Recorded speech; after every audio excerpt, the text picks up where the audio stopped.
नमस्कार दोस्तों, books of haunted की एक और नई पेशकश में आपका स्वागत है। आज की इस नई पेशकश में मैं पटना शहर के हॉरर स्टोरी लाया, तो आइए अपनी नई पेशकश की ओर बढ़ते हैं। पटना शहर में दो जिगरी दोस्त रहते थे। एक का नाम था विकास और दूसरे का रोहित। दोनों की दोस्ती इतनी पक्की थी, उन्हें अक्सर अतरंगी कहा जाता था, क्योंकि उन्हें हमेशा अनोखा और जोखिम भरा काम करने का शौक था।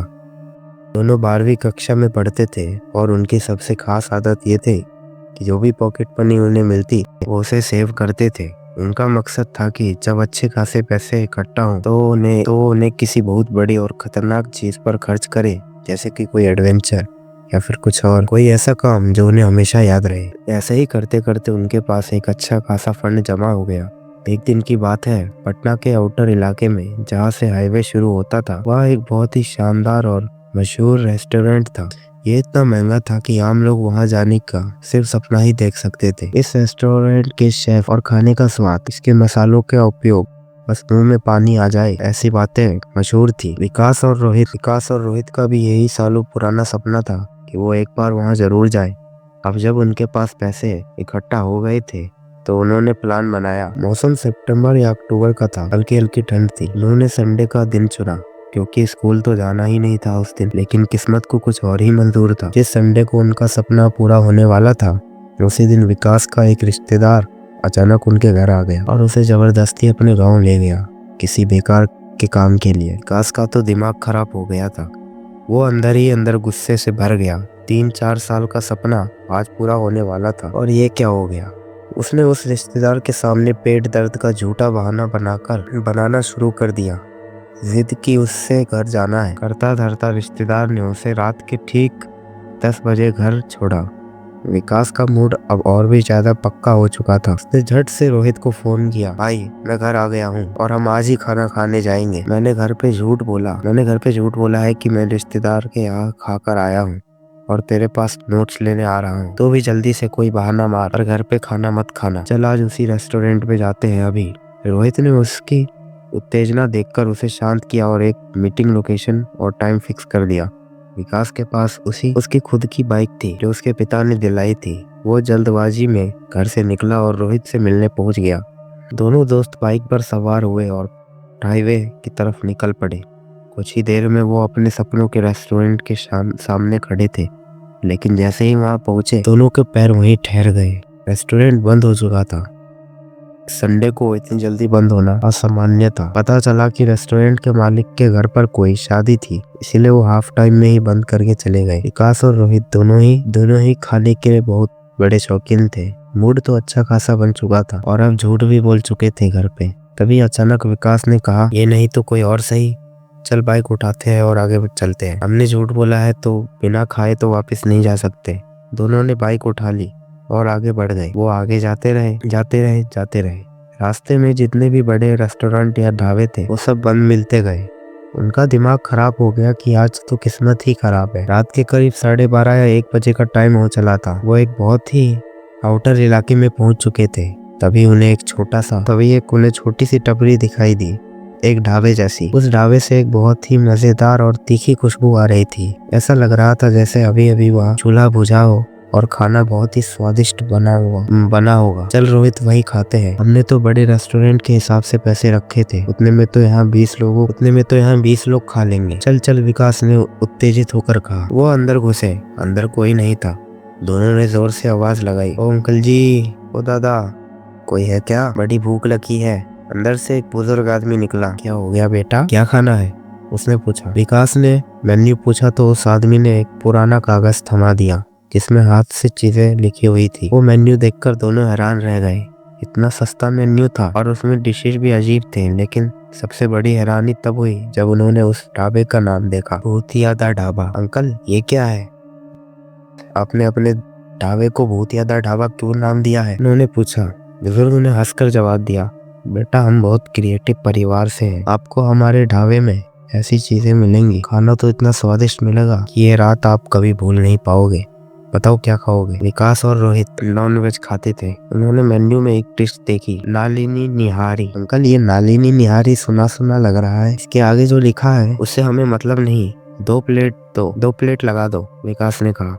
बुजुर्ग ने मेन्यू साइड में रखा और अंदर चला गया। अंदर से बर्तन बजने की और चूल्हे पर कढ़ाई चलाने की आवाज आई। थोड़ी ही देर में एक भयंकर अजीब सी गंदी स्मेल आने लगी। वो इतनी बुरी थी कि सांस लेना मुश्किल हो रहा था। रोहित से बर्दाश्त नहीं हुआ। यार, मैं देख के आता हूँ कि ये किस तरह की नालिनी निहारी बना रहे हैं। ऐसी गंदी स्मेल तो कभी नहीं आई, उसने विकास से कहा। वो अपनी जगह से उठा और किचन की तरफ बढ़ गया। किचन और उनकी बैठने की जगह के बीच में एक पर्दा था। रोहित धीरे से गया और हल्का सा पर्दा उठाकर अंदर देखा, और देखते ही वो वहीं जम गया। पीछे से विकास ने पूछा, रोहित क्या हुआ, क्या देख रहा है? रुक जा रुक जा, रोहित ने घबराहट में कहा। जो नजारा उसने देखा वो बेहद भयानक था। एक औरत काले रंग का सड़ा हुआ कंबल ओढ़े खड़ी थी। उसका चेहरा आधा अधूरा झुलसा हुआ था, सिर्फ छोटा सा हिस्सा ठीक था, और वो औरत कढ़ाई में अपनी उंगलियां काट काट कर गिरा रही थी, एक टुकड़ा मसाले की तरह। रोहित तुरंत पीछे हट गया और पूरी तरफ बड़बड़ाने लगा। उसने सारा नजारा विकास को सुनाया और बोला, चल तुरंत यहाँ से निकलते हैं, ऐसा खाना हम नहीं खा सकते। विकास को यकीन नहीं हुआ। अरे ऐसी बात मत कर, तूने सपना देखा है। जब हम अंदर आए थे तो सिर्फ वो आदमी ही था, और वहां से तो बाहर निकलने का कोई रास्ता भी नहीं था। यकीन नहीं हो रहा तो तू खुद देख ले, रोहित ने जिद की। विकास भी उठा। वो हिम्मत करके किचन के पर्दे तक गया और उसे हटाकर अंदर देखने लगा, लेकिन अंदर कोई नहीं था। सिर्फ गैस चूल्हे पर चढ़ी हुई वो कढ़ाई दिख रही थी, जिसमें शायद नालिनी निहारी बन रही थी, और उसे जलने की बदबू अब ज्यादा आने लगी। विकास ने जोर से चिल्लाया, अंकल अंकल, हमारा खाना जल रहा है, कृपया बंद कर दो, चूल्हा बंद कर दो अंकल। लेकिन ना तो वो बुजुर्ग आदमी था उधर और ना ही कोई और।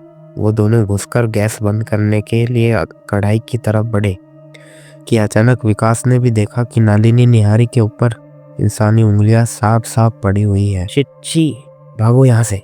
रोहित तो सही था। दोनों जैसे ही उस पर्दे को पार करने लगे, एक धड़ के आवाज के साथ उस पर्दे के सामने वाला दरवाजा बंद हो गया और लॉक हो गया।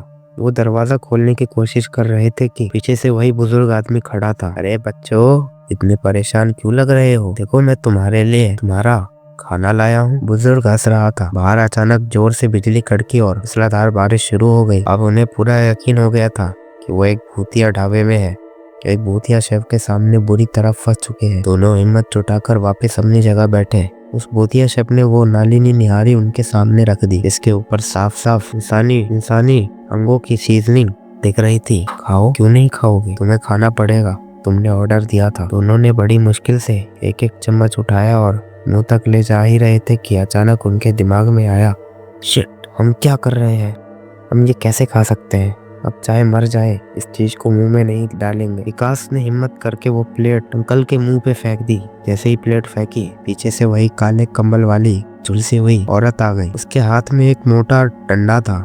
उसने आते ही डंडा रोहित के सर पर दे मारा। रोहित वहीं बेहोश हो गया। बुजुर्ग आदमी ने औरत के हाथ से डंडा छीना और जैसे ही विकास को मारने के लिए आगे बढ़ा, विकास उसकी आंख जैसे कि पूरा ब्लैकआउट हो गया हो। जब उन्हें होश आया तो वो दोनों उसी जगह पर जमीन पर पड़े थे, लेकिन अब रात नहीं, सुबह का वक्त था। बारिश रुक चुकी थी। अंदर का नजारा बिल्कुल अलग था। कोई ढाबा नहीं, कोई खिदमत नहीं, कोई टपनी नहीं, कोई खटिया नहीं, सिर्फ एक टूटा फूटा खंडर और एक कमरा था। दोनों उठे और दरवाजा खोला, जो इस बार एक बार में ही खुल गया। बाहर एक आदमी जा रहा था। उस आदमी ने इन दोनों को सुबह सुबह उस खंडर से निकलते देखा तो जोर से चिल्लाया, अरे भाई, तुम लोग इधर क्या कर रहे थे सुबह सुबह? तुम जैसे लड़कों को बहुत अच्छे से जानता हूँ, बताओ अपने घर। अंकल, आप शांत हो जाइए, पहले हमारी बात सुनिए। हमारे साथ रात में ये सब हुआ है। वो भूतिया रेस्टोरेंट, वो बूढ़े अंकल और वो औरत, उन्होंने पूरी जानकारी दी। उस आदमी ने हैरान होकर उनकी तरफ देखा और कहा, रेस्टोरेंट? ढाबा?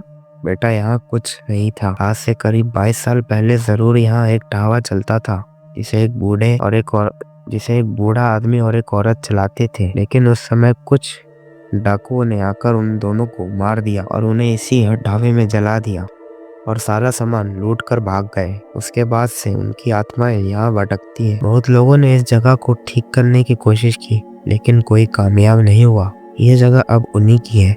उनकी आत्माएं इसे चलाती हैं। तुम यहाँ क्या कर रहे थे?